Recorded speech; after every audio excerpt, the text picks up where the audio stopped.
No terror haunted sailors in the Pacific theatre of World War II quite like the Japanese kamikaze. These enemy pilots, armed with explosives and a one-way ticket, transformed their aircraft into manned missiles. In this video, we'll dive into the harrowing experience of being targeted by this fearsome tactic, examine genuine footage of those attacks, and we'll explore how one ship, amidst the chaos, not only found itself the victim of a kamikaze attack, but miraculously survived to tell the tale. By 1944, the Pacific War had swung sharply against Japan. Each day brought the Allied fleets closer to the heart of the Japanese Empire, the home islands. That relentless march exposed the weaknesses of conventional Japanese warfare. Carrier strikes, once the key to early victories, struggled against the ever-growing might of the Allied navies, and fuel and pilot shortages further hampered Japanese air power. Facing dwindling resources and a seemingly invincible enemy who were hopping from island to island, destroying all before them, Japanese commanders were forced to consider drastic measures. Enter the special attack units, the kamikaze, suicidal pilots willing to destroy themselves in an attempt to halt the oncoming Allied tide. But who were these pilots? There is something of a misconception that kamikaze pilots were all brainwashed fanatics.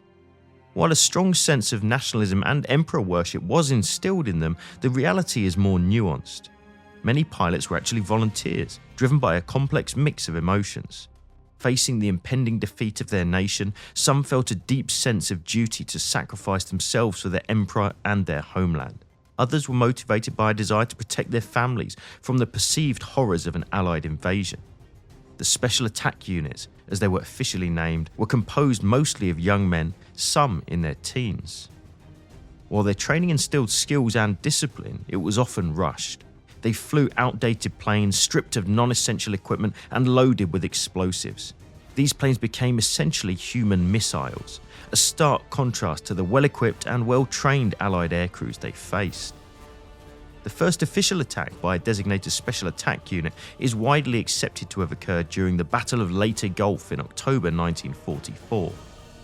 On the 21st of October 1944, Lieutenant Yoshiyasu Kuno, who was based at Mabalacat, was lead pilot in a 3-aircraft attack using 0 fighters who were tasked with locating and attacking any US carriers that were assisting in the Allied Leyte landings. Before the flight took off, Kuno stated to his superiors that if he were to fail in finding a suitable victim at sea, he would fly to Leyte Gulf, where he would be sure to find many targets. Later that day, only 2 aircraft returned. Kuno, true to his word, was last seen flying towards Leyte Gulf. This incident highlights a lesser-known fact. Kamikaze pilots often return from missions if unable to find suitable targets. The image of an inevitable one-way flight is a misconception. In fact, between October the 21st and the 25th, several more missions took off from Mabalacat airfield in the Philippines. These Japanese pilots, frustrated by the lack of suitable targets, all returned safely, with no ships sunk. However, the 25th of October marked a turning point. Lieutenant Yukio Seki, leading the Shikishima Special Attack Unit, which had flown fruitless sorties for the previous 4 days. This time, their orders were clear: attack an enemy carrier force that had been verified and marked on maps. Accompanied by escort fighters, the 5 Shikishima aircraft approached their target. The 0 escorts peeled away as each pilot selected their chosen target. On Seki's signal, they transitioned into a terrifying near-vertical dive. Chief Warrant Officer Hiroyoshi Nishizawa, a pilot in the 0 escorts, reported seeing Seki, in the lead, hurtling downwards through a hail of anti-aircraft fire. His plane slammed directly into a carrier, followed moments later by another kamikaze pilot who struck the same unfortunate vessel in the exact same spot. The targeted ship, the USS St. Lo, an escort carrier, sank rapidly with the loss of more than 140 lives. This marked a grim first. The St. Lo was the first ship sunk in World War II by a kamikaze attack. The Special Attack Unit had officially introduced itself, and over the next 9 months would carry out thousands of similar attacks. As time passed, their attacks evolved. They would fly in a group towards the target, and once within range of the task force fighter cover, they would split into much smaller groups, overwhelming the combat information center teams due to the number of separate targets. They would also deviate from their flight paths and sharply change direction and altitude to confuse any coordinated defense. To counter this new and unexpected threat, a new form of defense for naval vessels had to be implemented. Although radar picket destroyers had been used for some time by the US Navy, they were strengthened to counter the kamikaze threat.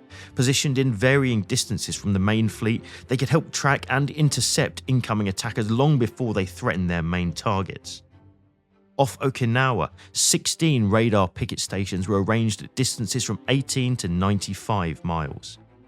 Protecting those radar pickets were also fighters flying combat air patrol missions to intercept the enemy formations. Improvements were made to anti-aircraft defences with the introduction of the proximity fuse that would, with the help of radar, detonate a shell when in close proximity to an enemy fighter. No longer was a direct hit required to take down an aircraft. If all else failed, the age-old defence of circling the wagons was implemented, where a destroyer screen would surround aircraft carriers or other high-value targets and would pour as much ordnance into the air as possible to form a screen that attackers would have to fly through to make their attack run. James Fahey remembered one such instance when this tactic was used. The two ships finally got away from the tanker and joined the circle. I think the destroyers were on the outside of the circle. It looked funny to see the tanker all by itself in the centre as the ships circled it, with our guns blazing away as the planes tried to break through. It was quite a sight, better than the movies. The attacks continued. On the 30th of October 1944, off Luzon, a kamikaze struck the USS Franklin, starting fires which interrupted air operations for 3 hours. She retired that night for repairs, but had rejoined the carrier force in time for action against Okinawa. In the same attack that the Franklin was damaged, the USS Belleau Wood took a hit near her fantail. Before the flames were out, her planes were straight back into action. After structural repairs, she returned to action in the first carrier strikes against Tokyo in February 1945. In November 1944, off Luzon, 2 kamikaze crashed through the USS Intrepid's flight deck only minutes apart. She was forced to retire, only returning to the task force for the attack on Okinawa. During carrier attacks on central Luzon on November 25, 1944, a bomb-carrying kamikaze dove into the USS Essex, crashing into the flight deck on the port side. The subsequent fires and damage did not disrupt operations, and the carrier continued on. The list goes on. The USS Saratoga was hit by 2 bombs and 4 kamikaze in the space of 2 hours in February 1945. She survived and returned to port. The USS Randolph, in a night attack, a kamikaze struck the flight deck whilst the crew were all in the carrier's cinema watching a movie. April 1945 saw the USS Intrepid again get hit. This time a kamikaze started fires aboard the vessel. Temporarily out of action, she too was back before the war's end. On July 29, 1945, the final confirmed kamikaze strikes of the war occurred.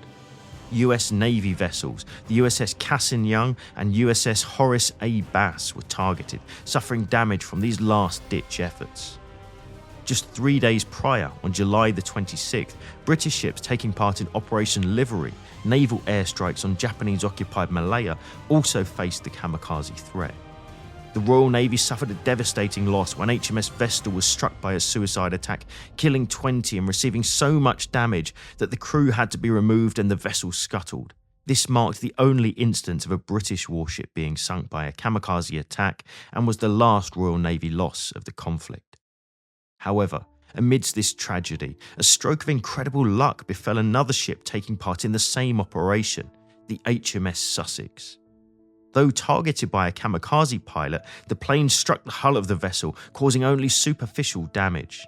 The impact left a visible mark, a stark reminder of the near miss and a testament to the ship's resilience. This contrasting fate of the 2 British ships highlighted the unpredictable and often devastating nature of kamikaze attacks. This remarkable image showing the impact left by the plane does, however, give some clues as to why HMS Sussex did not end up another victim of a suicide attack. As you can see from this overlay, the imprint of the plane matches exactly the outline of the Mitsubishi Ki-51, a monoplane light bomber that carried the Allied nickname Sonia. It's so defined, almost perfect in profile, that it genuinely invokes the question, is it real? And bizarrely, it is. What appears to have happened is that the Sonia has hit the HMS Sussex near the waterline, virtually head-on. From the imprint, it appears the Sonia has its starboard wingtip in the water. The scorch marks are showing clear wing shapes, even the undercarriage, and a heavy print corresponding to the fuselage with some blast evidence in that part of the plane.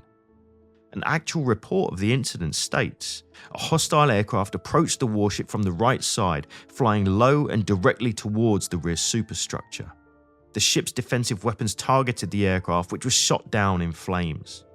Witnesses reported seeing the pilot raise his hands before the aircraft crashed into the warship's side near the mainmast. Could it be that during the attack, the Ki-51 Sonia took damage on her final approach from defensive fire, clipped the water, her bomb detaching, her starboard wing getting torn off, and as a result, a severe loss of momentum seeing her strike the target at a relatively low speed? Whatever the reason, HMS Sussex was indeed a lucky ship. The kamikazes did inflict significant damage. From October 1944 to the war's end in August 1945, thousands of these attacks were launched. Estimates suggest around 4,000 kamikaze pilots died in these missions. They sank or damaged hundreds of Allied ships and caused more than 7,000 Allied casualties. After the war, Vice Admiral C.R. Brown stated, "There was a hypnotic fascination to the sight so alien to our Western philosophy. We watched each plunging kamikaze with the detached horror of one witnessing a terrible spectacle rather than as the intended victim. We forgot ourselves for the moment as we groped hopelessly for the thought of that man up there." We'll leave the last words to the Japanese pilot Ichizo Hayashi, who in a letter sent to his mother several days before his final flight in April 1945 wrote, "I cannot say that the wish to die for the Emperor is genuine, coming from my heart. However, it's decided for me that I do die for the Emperor."